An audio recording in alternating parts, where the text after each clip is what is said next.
Irmãos, boa noite, graça e paz. Mais uma vez, louvamos ao Senhor por mais um tempo de reflexão na palavra. Livro do profeta Jeremias, capítulo 8, o versículo 20 apenas. Depois vamos ter uma breve palavra de oração, pedindo que o Espírito do Senhor nos oriente nessa reflexão. Jeremias 8, 20, a palavra diz assim: Passou a cega, findou o verão, e nós não estamos salvos. Estou quebrantado pela ferida da filha do meu povo, estou de luto, o espanto se apoderou de mim. Acaso não há bálsamo em Gileade, ou não há lá médico?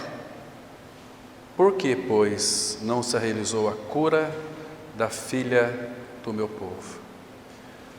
Pai Celestial, nós nos prostramos reverentemente diante da Tua Palavra e Te damos graças porque ela é que gera vida em nós, ela é a palavra expressa do Teu coração para as nossas vidas, para a nossa edificação, para a nossa restauração, para a nossa cura.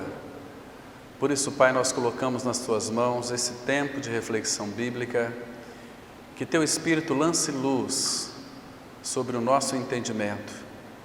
Remova, Pai, todo empecilho, todo obstáculo que ofusca nós termos um entendimento real e claro das Escrituras. Nós também não queremos, ó Pai, apenas mais um estudo da palavra, mas queremos tocar a Tua realidade. O Senhor venha nos tocar pelo Teu Espírito a cada um de nós, abrindo os nossos ouvidos para que ouçamos claramente. Abra os nossos olhos para que possamos ver além da letra Ti, Senhor. Fala com cada um de nós, edifica-nos como igreja do Senhor, e em Cristo nós oramos. Amém. Irmãos, aqui a gente percebe a dor do profeta Jeremias. Jeremias foi um profeta que profetizou aquilo que o Senhor então tinha para aquele povo. Deus diz para aquele povo, através do profeta, para que eles se rendessem. Eles ouviam muitas palavras falsas nesse contexto aqui. E aqui nesse contexto, irmãos, na Palestina, a colheita de cereais, ela começava em abril e terminava em junho. Era um tempo. E a colheita dos frutos, ela era feita em agosto ou setembro, mais ou menos, né? E quando a safra de cereais elas fracassavam, ainda restava esperança de colher naquela época uvas, azeitonas, etc. 2 ou 3 meses depois que era o tempo de colher os cereais. Então eu tinha figos, azeitonas, uma série de coisas naquela época. Meus irmãos, mas em 15 de janeiro, no ano de 588 antes de Cristo, as forças de Nabucodonosor, eles cercaram Jerusalém naquela época, sitiaram toda aquela cidade e depois de 3 meses a invadiram, provavelmente no dia 3 anos depois, no ano 15 ou 19, 15 a 19, alguns historiadores falam que era 15, outros 19, mas era no mês de julho, no ano 586 antes de Cristo. Então, o que está acontecendo aqui? A cidade, ela se via apertada de fome, a fome era reinante. Nabucodonosor sitiou toda a cidade, eles não poderiam sair, estavam ali presos naquela própria cidade, e não havia pão para o povo ali naquela terra, então o povo sofria bastante. Então a fome começou a se alastrar e a cidade ela foi arrombada por aquele povo lá da Babilônia, e todos os homens de guerra eles fugiram à noite e abandonaram a cidade. Agora a fome nessa época aqui se tornou atroz. A fome era algo que castigava muito o povo, a ponto do profeta Jeremias dizer para nós que as mães faziam cozinhado de seus filhos. Imagina só, Dá uma olhada aqui, por favor, em Lamentações, capítulo 4, versículo 10. Observa como que a fome era algo terrível nesse contexto aqui, irmãos. Então, Lamentações de Jeremias, o próximo livro aí, o versículo 10 apenas que vai mostrar.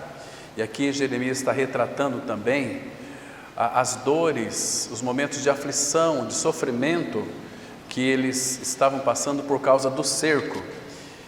A fome era tanto. Agora imagine vocês aqui no versículo 10, diz assim: as mãos das mulheres outrora compassivas cozeram seus próprios filhos, estes lhes serviram de alimento na destruição da filha do meu povo. Agora vocês imaginam aqui como que era esse contexto no qual estava vivendo o profeta Jeremias e no qual também vivia o povo de Israel. Mas tudo isso aqui era por um motivo, irmãos, porque eles endureceram seus ouvidos e não ouviam a voz do Senhor, se tornaram verdadeiramente rebeldes à voz do Senhor. O Senhor falava com eles através do profeta Jeremias e eles não se importavam. Hoje nós percebemos que no meio do povo de Deus sempre há aquelas coisas chamadas as justificativas. Por exemplo, no sentido seguinte: mas eu também sou filho de Deus, mas eu também fui batizado, eu aceitei Jesus. São as justificativas que as pessoas têm em si mesmas para alegar uma salvação que elas não foram alcançadas ainda. Nós vamos ver hoje aqui, fazer uma comparação entre as justificativas de muitos povos e a justificação operada por Deus. É muito diferente. E isso tudo tem que ser passado pelo escrutínio da palavra de Deus, como os bereanos, que eles examinavam as escrituras todos os dias para ver se as coisas eram de fato assim. O Espírito Santo diz que aquele povo, os bereanos, era um povo nobre, um povo que tinha as escrituras. Quando o pregador falava, eles examinavam para ver se as coisas eram de fato assim. Ninguém pode enganar um povo que tem as escrituras abertas, que tem um contato com a palavra de Deus, que busca e anseia, como diz o salmista: ó, quanto amo a tua lei, é a minha meditação todo o dia. Isto é maravilhoso, irmãos. Então nós vemos aqui que situação difícil. Às vezes nós pensamos que temos problema, né? A palavra de Deus vai mostrar que o Senhor jamais vai nos desamparar e nunca vai nos deixar. Nós, não deu para ler aqui, mas aquele texto de Filipenses 4,19, para o nosso tempo, irmãos, quando vier crise, por favor, não desanimem, confiem no Senhor, creia naquilo que Ele disse. Quando nós depositamos a nossa fé naquilo que Ele disse, aquilo que Ele disse se tornar realidade em nossas vidas. Isso é maravilhoso demais, porque nós estamos aqui, os nossos recursos vêm do alto. Paulo disse que nós somos embaixadores de Deus. Embaixador não tem como nós termos uma cidadania deste mundo. Nós somos de um outro povoado. A nossa pátria, diz Filipenses 3, versículo 20, está nos céus, de onde também aguardamos o Salvador, Senhor Jesus Cristo, o qual virá e vai transformar o nosso corpo de humilhação para ser conforme o corpo da sua glória.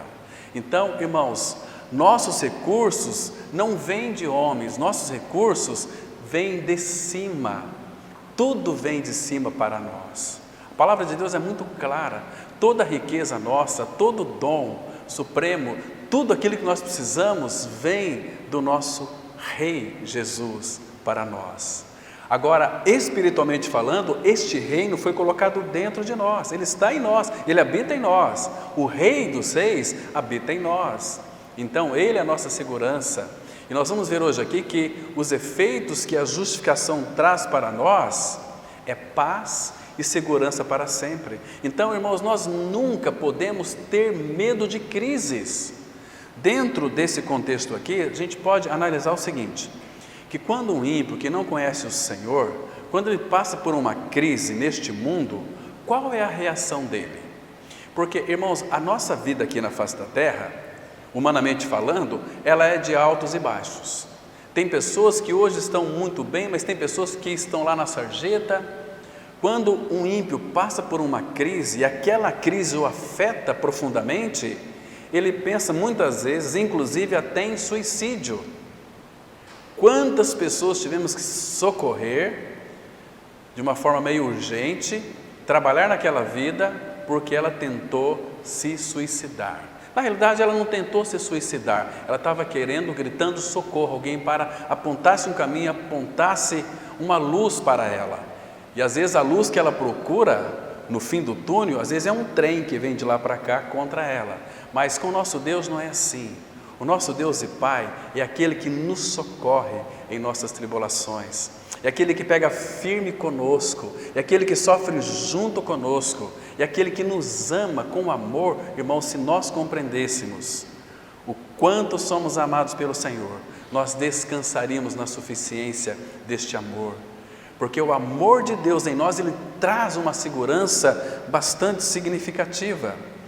Queridos, dentro desse contexto aqui, Abacuque, o profeta, ele apenas escreveu 3 capítulos, temos ali 3 lindas profecias sobre a Caldeia e uma canção de louvor, porque Abacuque, ele era contemporâneo aqui do profeta Jeremias, juntamente com Sofonias, o outro livro logo em seguida, que Abacuque, depois temos Sofonia, eles eram contemporâneos também de Jeremias, ele também profetizou, lá em Abacuque, pelo menos 5 profecias a respeito da Caldeia, que era para o povo se dobrar, se render, mas eles não quiseram, então eles foram levados cativos para a Babilônia e lá ficaram durante 70 anos, conforme diz o profeta Jeremias. Mas, queridos irmãos, então Abacuque, ele também passou por essa crise. Eu quero fazer aqui uma comparação de, às vezes, muitas pessoas quando entram numa crise, ou seja financeira, ou seja de saúde, o ímpio fica desesperado porque ele não tem em que se apegar, a não ser o seu dinheiro vai ajudá-lo provisoriamente, talvez os melhores médicos, mas no dia da sua morte não tem como ele se apegar ou buscar socorro em homem nenhum. Por melhor que sejam os médicos bons, os médicos não podem dar vida para nós. Ele pode prolongar um pouquinho a nossa morte, mas não pode dar vida para nós, porque a palavra fala através do salmista que vão é o socorro do homem. Então, nesse contexto aqui, Abacuque também passou por uma crise terrível de fome, porque não estava produzindo absolutamente nada. E sabe o que Abacuque disse? Olha a expressão do seu coração, como é diferente, irmão, um homem ímpio e um homem que é filho de Deus em Cristo Jesus. O coração se expressa de uma forma totalmente diferente. O ímpio, quando vem a crise, a tendência dele muitas vezes é pagar qualquer preço com seu dinheiro. E quando isso não é suficiente, ele pensa em dar cabo da sua própria vida. Agora, veja comigo aqui, abra no profeta Abacuque, vamos ler aqui 3 versículos do capítulo 3. Essa mesma crise Abacuque estava passando aqui, irmãos. Observa aqui a partir do versículo 17. Olha o que ele disse aqui, irmão. Que coisa mais preciosa, que coisa linda. Profeta Abacuque, capítulo 3, versículo 17. Então, isto aqui são para o nosso interior lenitivos, são conforto, são alívio, são fragrância celestial para o nosso coração. Então, nessa mesma crise, nesse mesmo contexto, olha o que ele disse, Abacuque 3, verso 17. Ainda que a figueira não floresça, nem haja fruto na vide, o produto da oliveira minta, e os campos não produzam mantimento, as ovelhas sejam arrebatadas do aprisco, e nos currais não haja gado, todavia eu me alegro no Senhor e exulto no Deus da minha salvação. Então, irmãos, quando vier a crise, nós temos um que habita dentro de nós, que é o Todo-Poderoso, aquele que pode todas as coisas, que para Ele tudo é possível. Irmão, você que é pai, você que é mãe, você fará de tudo para que teu filho não passe nenhuma necessidade, e assim acontece. Talvez você troca tudo que é em você pela vida do teu filho. Agora, irmão, você imagina o nosso Deus, que é o nosso Pai, que é o soberano Senhor, aquele que está com seus olhos em nós 24 horas por dia, à noite também. O que acontece quando os filhos de Deus vão para a cama dormir? A palavra de Deus vai mostrar que aos seus amados, Salmo 127, Ele o dá enquanto dormem. Então, até quando nós estamos ali num sono gostoso, profundo, o nosso Deus e Pai, Ele tem nos abençoado. Primeiro que uma das coisas que Ele vai nos abençoar é um bom sono. Salmo 3, a palavra fala assim, que eu deito e logo pego no sono, porque só Tu, Senhor, me fazes repousar com segurança, seguro. Enquanto nós estamos dormindo, Ele está protegendo os nossos lares, protegendo as nossas vidas. Que Deus maravilhoso é esse! E Ele não dorme, irmão. Eu fico pensando assim, lendo o Salmo 121, que hoje nós citamos esse versículo pela manhã, que o Senhor é quem te guarda. O Senhor guardará a tua alma. A palavra fala que Ele não dormita, nem tosqueneja, nem dorme o guarda de Israel. Claro, nós somos filhos amados do Pai e temos dentro de nós a pessoa do seu Filho. Então Ele está sempre cuidando de uma forma muito especial. As crises poderão vir, poderão faltar muitas coisas, mas para os filhos de Deus sempre vai haver uma saída, sempre vai haver um sustento, ainda que seja pela fé, porque Ele é um Deus de palavra, é um Deus que guarda os seus filhos, Ele é o Deus da abundância. Então, irmãos, talvez quando diz que vai haver dias piores, é o que a Bíblia vai dizer, o Senhor está nos chamando a nossa atenção para nós aprendermos verdadeiramente a vivermos pela fé. Quando nós vivemos pela fé, fé é você crer que aquilo que Deus disse é verdade e vai se cumprir. Fé, nós podemos tocar o Senhor pela fé. Eu creio quando eu estou orando, estou falando com Ele, que Ele vai ouvir a minha oração e que a minha oração, uma vez que eu tenho um relacionamento com a palavra, com essa vontade dEle, as minhas orações, quando eu faço a Ele, eu tenho certeza que Ele vai responder com sim, porque ela está de acordo com a vontade dEle, irmão. Então nós precisamos compreender a vontade dEle, precisamos compreender o que Ele deseja fazer em nosso meio. Então eu creio, irmãos, que aquele que o Senhor Jesus disse lá em Lucas 18, quando o Filho do Homem voltar, porventura achará fé na terra? Porque eu creio que quando Ele voltar, irmãos, penso eu, é uma convicção muito pessoal, segundo os ensinos da palavra de Deus, a gente pode ali ter esse discernimento que será uma época muito difícil quando Ele voltar, irmãos. Nós ainda estamos vivendo uma vida muito boa, mas não espere que este país, que este mundo vai melhorar, porque a Bíblia diz que não vai melhorar. A Bíblia diz que este mundo está condenado, já está julgado, e Deus já estabeleceu um juízo para este mundo, que vai acabar este mundo com fogo, e que não vai ficar pedra sobre pedra que não seja derribada. Isso Ele disse, isso Ele vai cumprir, como Ele disse também lá para o povo de Judá, que eles iam destruir Jerusalém, que as pedras ficariam esparramadas, e nós somos as pedras vivas do Senhor. Percebe, irmãos, que coisa mais linda? Então Jeremias, mas ele nunca perdeu a esperança, porque ele sempre olhava para aquele que pode todas as coisas. Então Baruque se chegou perto dele, depois que todo o povo do Senhor foi levado cativo para a Babilônia. Ali ficou Jeremias e Baruque, que era o seu escriba. Baruque talvez um pouco desanimado, Jeremias parado ali de pé, olhando. Se você ler Lamentações de Jeremias, você vai entender muitas coisas preciosas, irmãos. Jeremias olhando, contemplando as pedras do templo toda espalhada. As pedras do templo eram uma figura da igreja, era o templo, era a casa de Deus. Hoje casa de Deus somos nós.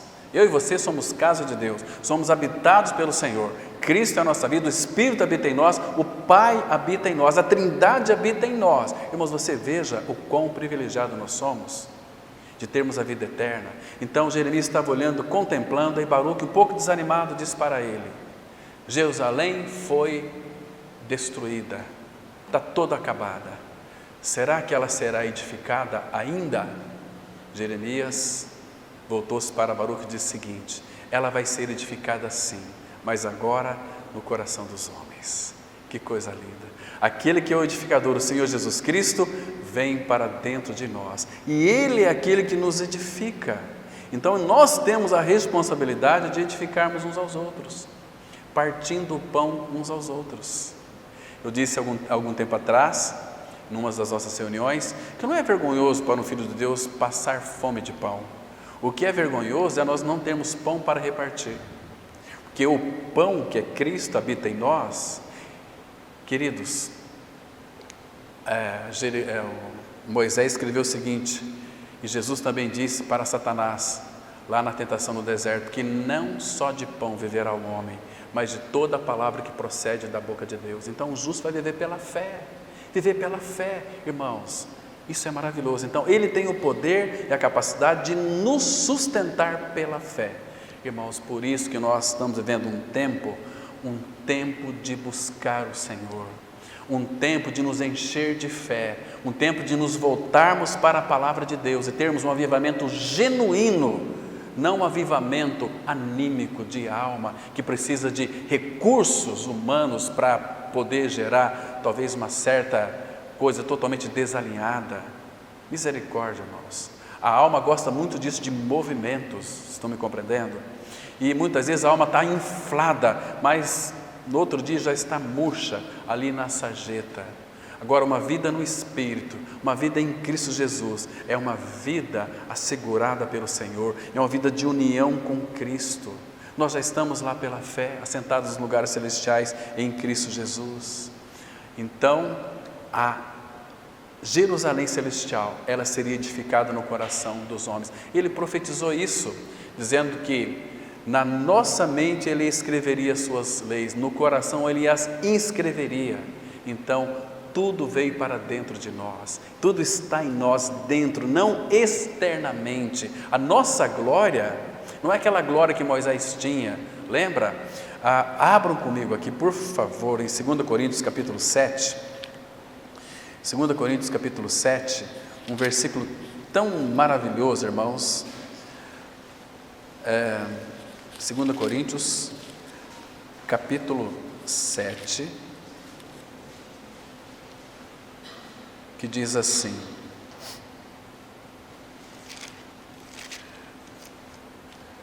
eu falei 7, mas é o capítulo 3, perdão. 2 Coríntios capítulo 3, dá uma voltadinha aí bem rapidinho para nós lermos aqui alguns pontos fundamentais para nós valorizarmos mais o nosso amado Senhor. Ele diz assim no versículo 7, olha que coisa interessante. Primeiro, olha só o que ele diz, que coisa mais linda. Ele diz no versículo 5: não que por nós mesmos sejamos capazes de pensar alguma coisa como se partisse de nós, pelo contrário, a nossa suficiência vem de Deus, o qual nos habilitou para sermos ministros de uma nova aliança, não da letra, mas do Espírito, porque a letra mata, mas o Espírito vivifica. Agora presta atenção no versículo 7. E se o ministério da morte, gravado com letras em pedra, falando aqui dos 10 mandamentos, se revestiu de glória, a ponto de os filhos de Israel não poderem fitar a face de Moisés por causa da glória do seu rosto, ainda que desvanecente, como não será de maior glória o ministério do Espírito? Paulo está dizendo que é o seguinte, ele está interpretando para nós o Antigo Testamento. Quando Moisés subiu, ficou 40 dias naquele monte diante do Senhor, para receber as tábuas da lei. 40 dias, Deus escreveu com seu próprio dedo ali, era só escrever e mandar Moisés descer, mas ele ficou lá 40 dias, irmãos. Por quê? Porque, irmãos, a presença do Senhor é algo maravilhoso. Moisés não comeu e nem bebeu nesses 40 dias, viveu uma vida de fé diante do Senhor, contemplando a majestade do Senhor, a glória do Senhor, ainda que fragmentado, não a sua glória excelsa, né? Então, mas aquela glória, depois de 40 dias ele desceu do monte, o povo de Israel contemplava o seu rosto, a sua face, brilhava, mas era uma glória que desvanecia. Moisés estava refletindo a glória de Deus na sua própria face, mas ele nem sabia disso. O povo que viu ficou assustado, então ele teve que colocar o véu, percebe?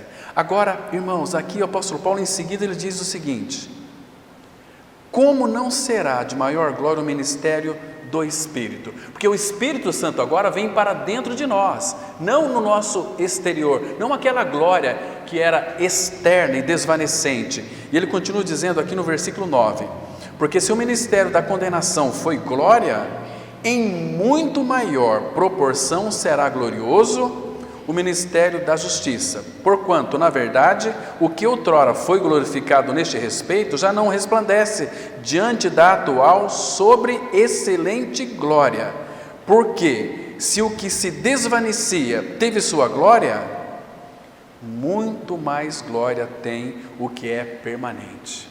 Ou seja, o que é permanente, a glória de Deus habita em nós.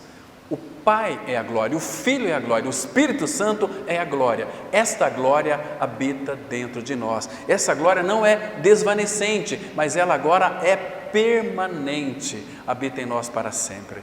E quanto mais nós contemplamos o Senhor, a Bíblia diz que nós somos transformados de glória em glória na sua própria imagem, como o Senhor, o Espírito.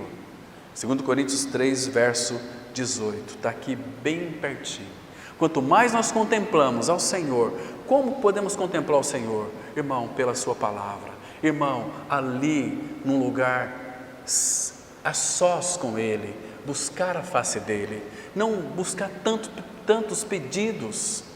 A gente quando vai orar, às vezes a sós, a gente parece que é uma coisa mecânica, né? A gente ora, Senhor abençoa meu trabalho, abençoa minha casa, abençoa o meu, abençoa minha, abençoa o meu. É a oração egoístas. Não é errado, é legítimo, Deus entende o seu coração. Mas, irmãos, aquela oração de intimidade, aquela oração de proximidade, é aquela oração de busca, aquela oração, como diz o salmista Davi, Salmo 27:4, uma coisa peço ao Senhor e a buscarei, que eu possa morar na casa do Senhor todos os dias da minha vida, para contemplar as belezas do Senhor e meditar no teu santo templo. Que coisa linda! Você e eu, nós podemos fazer isso. A palavra fala que é para a gente entrar no Santo dos Santos com intrepidez, presença direta de Deus, pelo sangue do Senhor Jesus Cristo. O sangue está fazendo ali expiação pelos nossos pecados. Irmão, agora vamos trazer isso aqui para os nossos dias. Algumas situações interessantes. Vamos verificar se você é um justificado em Cristo Jesus ou você se justifica dizendo que é um filho de Deus e não tem nada da realidade do Senhor. Como que isso funciona? Eu fui batizado, aceitei Jesus, sou uma nova criatura. A Bíblia diz que não é assim. Nós não aceitamos Jesus, não temos condições nem capacidade de aceitar Jesus. Nós fomos aceitos por Deus em Cristo Jesus. Em João 15,16, Jesus disse assim: não fostes vós que me escolhestes, mas eu vos escolhi, para que vocês vão e deis fruto. É Ele que nos elegeu, e nos elegeu, Efésios 1,4, fomos eleitos desde a fundação do mundo. Irmãos, isso é maravilhoso, isso não cabe na nossa mente, mas Ele nos escolheu, Ele é o Deus soberano. Queridos, como é que está o nosso currículo espiritual diante do Senhor?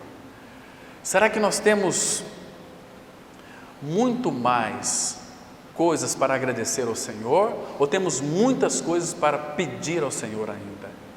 Irmãos, o que nós temos pedido diante do Senhor, irmãos?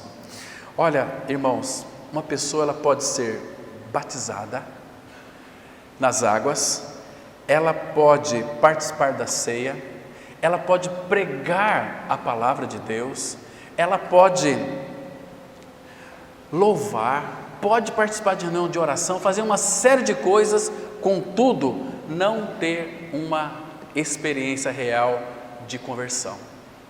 Porque as pessoas falam assim normalmente, eu fico muito desconfiado, eu sou convertido desde tantos anos. Convertida e convertido? Convertido a quê? Às vezes é convertido a uma religião, a uma denominação. Isso é a perdição. Queridos, nós temos que entender uma coisa, irmãos. Jesus disse que por falta de conhecimento da palavra, nós vamos cometer muitos erros. Quando é que nós somos convertidos? Quando? E o que é conversão? Se de repente você fosse para a glória hoje, para o dia do juízo, se estivesse diante do juízo, você sabe que vai ter um promotor ali chamado Satanás, o diabo, que vai te acusar. Vai ter o advogado que é Jesus. Mas Senhor, eu sou convertido ao Senhor. Senhor, deixa eu colocar aqui uma ilustração bem interessante bíblica, não é ilustração que Jesus contou. Abra aqui em Mateus capítulo 7. Às vezes nós não damos muita atenção para esse versículo aqui, mas quando começa a apertar o cerco na nossa vida, nós precisamos de recorrer a ele e verificar se de fato nós experimentamos a conversão. E eu vou mostrar para vocês hoje aqui como que a conversão acontece em nossas vidas, para a gente não sair dizendo aí igual um papagaio, eu sou convertido. Às vezes você pode ser convertido a uma denominação, a um ensino religioso totalmente distorcido. Isso não vai lhe garantir a tua salvação. Então, Jesus disse aqui, no dia do juízo, olha só, verso 21, nem todo que me diz, Mateus 7, 21, nem todo que me diz Senhor, Senhor, entrará no reino dos céus, mas aquele que faz a vontade de meu Pai que estás nos céus. Presta atenção no verso 22, muitos, que tragédia, né, irmãos? Não é poucos, muitos, naquele dia, dia do juízo, hão de dizer-me, Senhor, Senhor, porventura não temos nós profetizado em teu nome? E em teu nome não expelimos demônios? E em teu nome não fizemos muitos milagres? Então lhes direi explicitamente, nunca vos conheci, apartai-vos de mim os que praticais a iniquidade. Imagina, irmãos, pessoas que profetizaram uma vida inteira, que expulsaram demônios, fizeram muitos milagres em nome de Jesus e achavam eles que eram filhos de Deus, porque eu me converti. E chega diante de Cristo, apartai-vos de mim, nunca vos conheci. Que tristeza é isso. Em 2 Timóteo 2,19, Paulo diz assim, que o Senhor conhece os seus. Em João vai dizer que o Senhor já sabia aqueles que iriam crer nele e aqueles que iriam não crer. A palavra vai dizer em Lucas que naquele dia eles vão dizer o seguinte, Senhor, nós participamos da tua mesa, da mesa do Senhor, e nunca foram regenerados. Queridos, vamos entender o que é a conversão, quando e como ela acontece na nossa vida. Abram comigo em Atos dos Apóstolos, capítulo 11, Atos, capítulo 11, eu queria que os irmãos prestassem atenção nesse versículo aqui, guardassem ele e orassem a respeito dele para buscar mais luz diante do Senhor. Então aqui, irmãos, Pedro está fazendo a sua defesa diante dos irmãos ali em Antioquia, mas ele chega aqui, irmãos, no versículo 20, ele diz assim, Atos 11, versículo 20, mas o foco é o 21, diz assim o versículo 20, alguns deles, porém, que eram de Chipre e de Cirene e que foram até Antioquia, falavam também aos gregos, anunciando-lhes o Evangelho do Senhor Jesus. O Evangelho do Senhor Jesus, está relacionado tudo aquilo que Ele é e fez no Calvário. Presta atenção. Agora, veja o versículo 21. A mão do Senhor estava com eles, e muitos, crendo, se converteram ao Senhor. Eles se converteram porque antes creram. Porque quem nos converte é o próprio Senhor. Eu me converti, eu tenho um ensino, eu conheço agora a verdade, então agora eu sou convertido. Cuidado com isso, você tem que analisar se de fato a tua experiência diante do Senhor é realidade espiritual. Porque esta mesa na qual nós vamos participar, dentro de mais alguns instantes, ela é oferecida pelo Senhor para filhos e filhas, para homens e mulheres que creram em seu novo nascimento em Cristo. Por isso que todo homem, toda mulher carece de justificação e não de justificativas. Irmãos, eu sou membro daquela igreja, lá nós temos uma doutrina diferente das de vocês. Mas então, está havendo algum problema bíblico aqui? Como que uma igreja tem uma doutrina, uma outra tem outra? Isso é confusão, isso é bagunça. Não existe isso, uma igreja tem uma doutrina, outra tem outra. Não, irmãos, temos uma doutrina, é a palavra de Deus. A maioria das doutrinas que são implantadas dentro das denominações são de cunho humano. Jesus disse assim: este povo honra-me com os lábios, mas o seu coração está longe de mim. Professo muito amor, mas o coração está longe de mim. E a confissão deles é uma confissão maquinalmente, mecânica, que aprenderam de homens. Será que nós conseguimos enxergar isso, irmãos, na palavra de Deus? Isaías 29, verso 13, tão claro ali. Jesus disse lá também em Mateus capítulo 15, e aqui ele está dizendo o seguinte, que a mão do Senhor estava com eles, e muitos crendo se converteram ao Senhor. Então, a conversão não vem antes de você crer. E a palavra crer no original significa unido a. Às vezes nós podemos nos converter, podemos até colocar o nome do Senhor. Sou convertido ao Senhor, eu me converti ao Senhor, eu me converti ao Senhor. Os méritos é do Senhor Jesus, não nosso. Nós não convertemos a nada, nós nos convertemos sempre a fazer coisas más. Nós somos craques nisso. Agora, conversão, ter uma mudança radicalmente de mente, quem faz em nós é o Espírito Santo, não nós. Mas eu preciso de crer no Senhor. Mas crer de que maneira? Irmãos, o homem carece de salvação e nenhum de nós é capaz de salvar-se a si mesmo, porque por mais que fazemos boas obras, elas não vão justificar diante do Senhor a nossa salvação, nem a conversão se nós não crermos. Nós somos culpados e não tem desculpas para isso, irmãos. Precisamos ser justificados, senão nós não temos paz com Deus. Tem pessoas que falam assim: Deus falou comigo em sonho. Você foi alimentado em sonho pelo Senhor? Deus antigamente falava aos pais pelos profetas, falava por sonhos, falava por visões, por aparições teofânicas, uma série de coisas. Mas nesses últimos dias, a Bíblia diz em Hebreus 1 e 2, nos falou pelo Filho. Fora de Cristo Deus não tem palavra com ninguém. Mas eu sonhei, eu tive uma visão. Mas quando essas pessoas caem em si, elas se sentem vazias. Abram comigo, por favor, no livro do profeta Isaías, capítulo 29, versículo 8. Está tão claro aqui, irmãos, lamentavelmente que as pessoas não atentam para isso, mas é o que a Bíblia diz.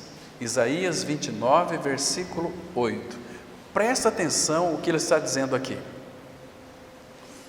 Diz assim a palavra, olha só, Isaías 29, versículo 8.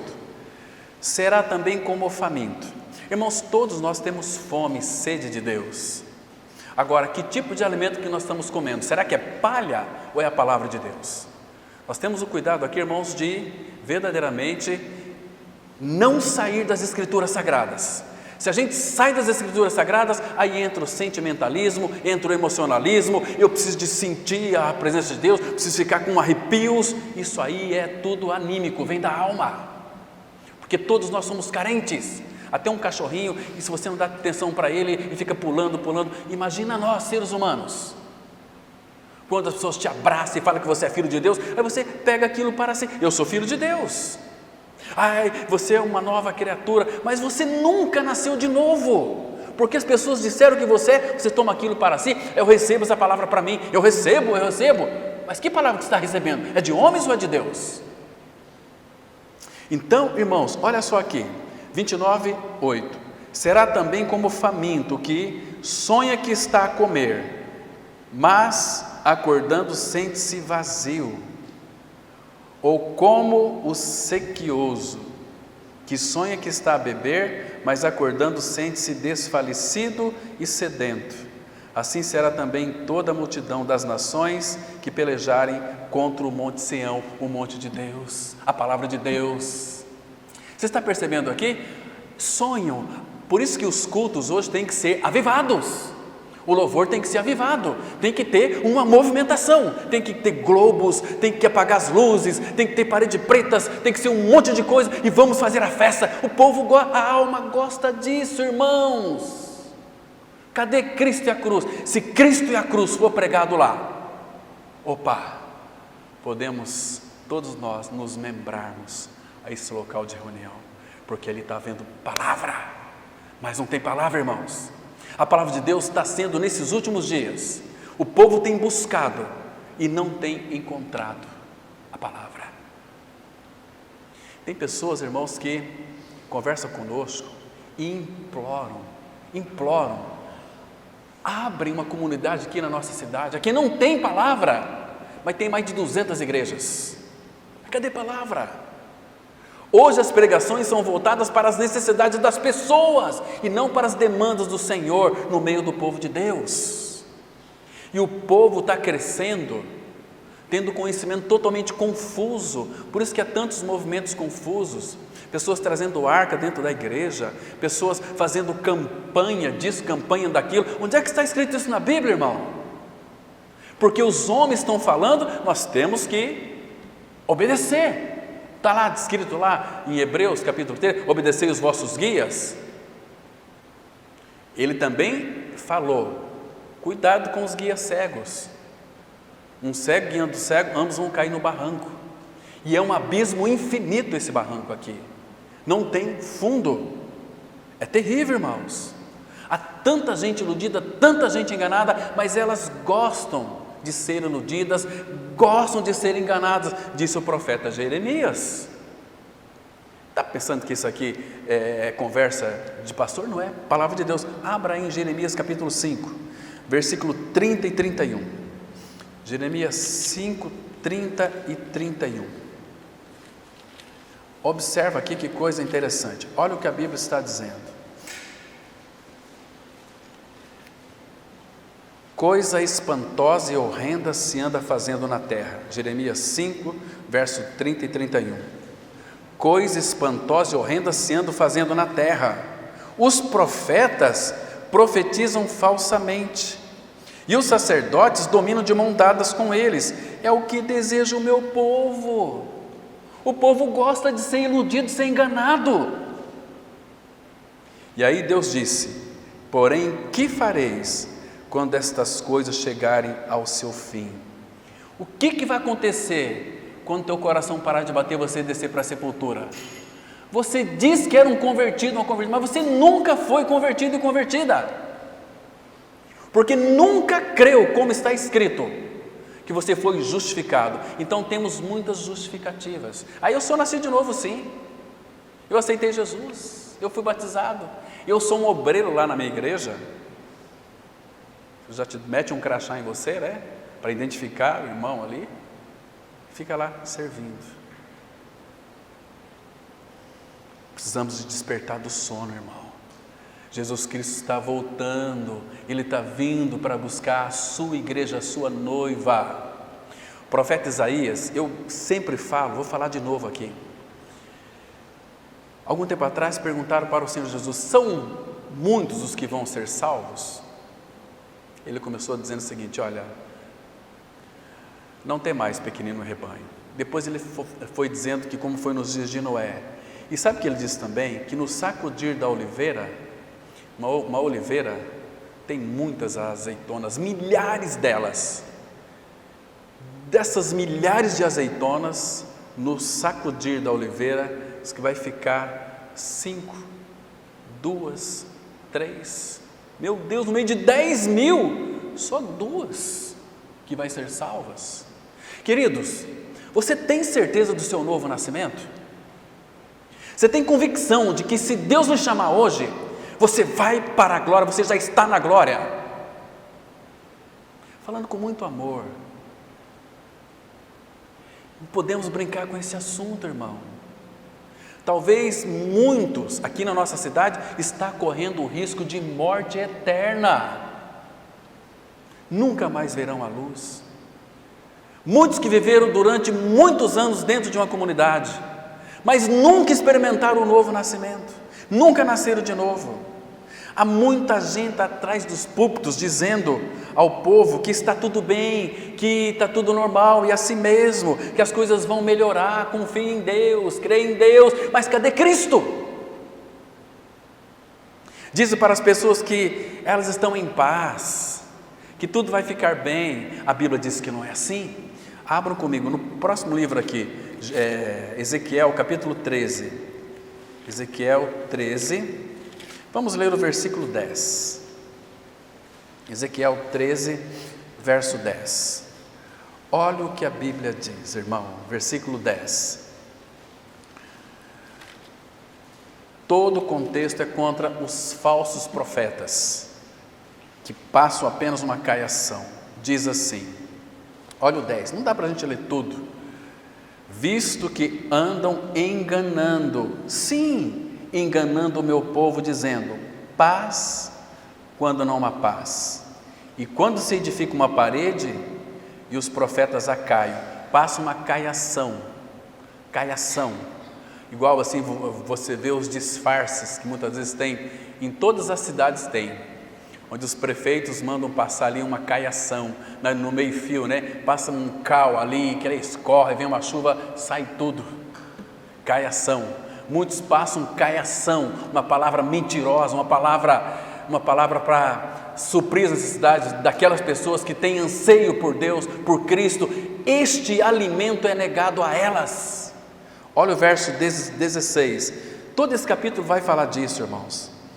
Os profetas de Israel que profetizaram a respeito de Jerusalém e para ela tem visões de paz, quando não há paz, diz o Senhor Deus.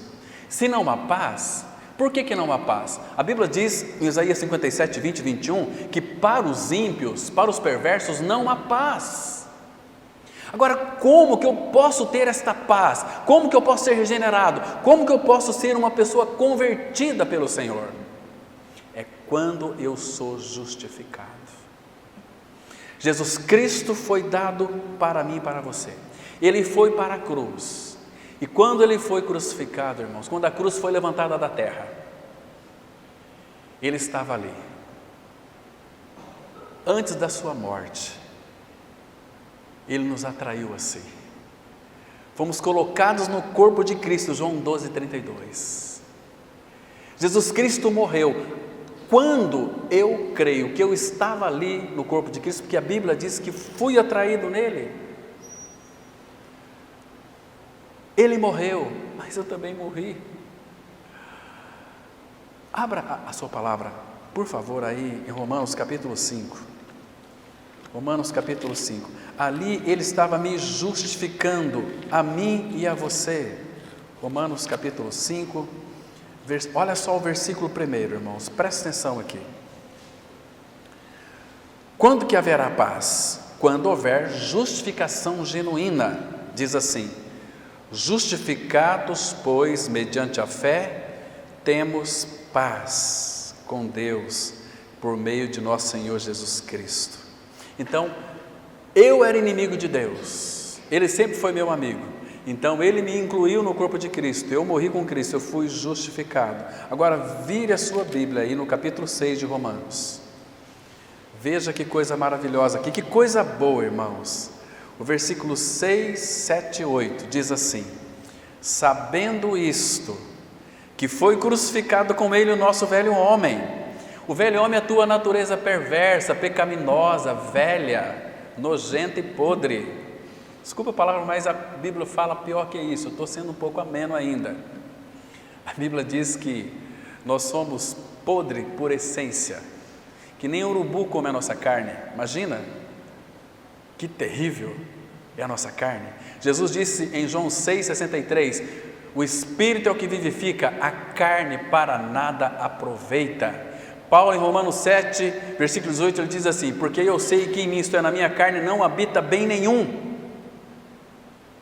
Agora ele diz assim: sabendo isto, que foi crucificado com Ele, com Jesus, o nosso velho homem, para que o corpo do pecado seja destruído e não sirvamos o pecado como escravos. Agora olha o versículo 7: porquanto quem morreu está justificado do pecado. Agora que uma pergunta: você já morreu com Cristo ou não? Se você não morreu com Cristo, você não pode dizer que é um filho de Deus, você não pode dizer que tem paz, você é uma pessoa perturbada e perturbado. Mas se você creu que morreu com Cristo, você foi justificado, e a justificação traz a paz para dentro de você. E onde é que nós morremos? Versículo 8: ora, se já morremos com Cristo, cremos que também com Ele viveremos. Se não cremos que morremos com Ele, não vamos viver com Ele. Queridos, Hebreus 2 diz assim, que é para nós nos apegar com mais firmezas às verdades ouvidas, para que delas jamais nos desviemos. Não parou na morte, fomos sepultados com Cristo, mas a palavra fala, último texto, abra comigo em Colossenses, capítulo 3, versículo 1. 3, verso 1 de Colossenses. Nós morremos com Cristo. Efésios 2,6 vai dizer também a mesma coisa. Diz assim, Colossenses 3, verso 1: portanto, se fostes ressuscitados juntamente com Cristo, e nós o fomos, porque nós morremos com Cristo. Se fostes ressuscitados juntamente com Cristo, buscai as coisas lá do alto, onde Cristo vive assentado à direita de Deus. Pensai nas coisas lá do alto, não nas que são aqui da terra, porque morrestes ou estáis mortos, e a vossa vida está, olha que lindo, irmão, a vossa vida está oculta ou escondida juntamente com Cristo em Deus. Então, justificados, pois, mediante a fé, temos paz com Deus. 2 Coríntios 5, 21, a palavra fala assim: aquele que não conheceu o pecado, Deus o fez pecado por nós, para que nós nele fôssemos feito justiça de Deus. Então nós vamos descer para a sepultura com a nossa justiça, que é Cristo, uma pessoa. Então, irmãos, chegar diante de Deus justificado, Paulo ele já traz um relance para nós tão lindo, tão maravilhoso. Romanos 8:1 ele diz assim: agora, portanto, nenhuma condenação há para os que estão em Cristo Jesus. Nenhuma. Se não tem mais condenação, qual a palavra que nós vamos ouvir da parte do nosso Senhor? Mateus 25: vinde, benditos de meu Pai, entrai na posse do reino que vos está preparado desde a fundação do mundo. Aleluia! Esse é o nosso amado Senhor. Vamos ter uma palavra de oração. Obrigado, Pai, pela Tua palavra, tão cheia de vida, tão cheia de significado. Venha revelar o Teu Filho em nós, formar o Teu Filho em nós, nos levar para aquele que é perfeito, porque somente nele nós estamos completos, porque Ele também é a nossa paz. Ele nos justificou, morreu a nossa morte para vivermos a sua vida, a vida de ressurreição. Muito obrigado por esse tempo, Pai. Em nome de Jesus nós oramos. Amém.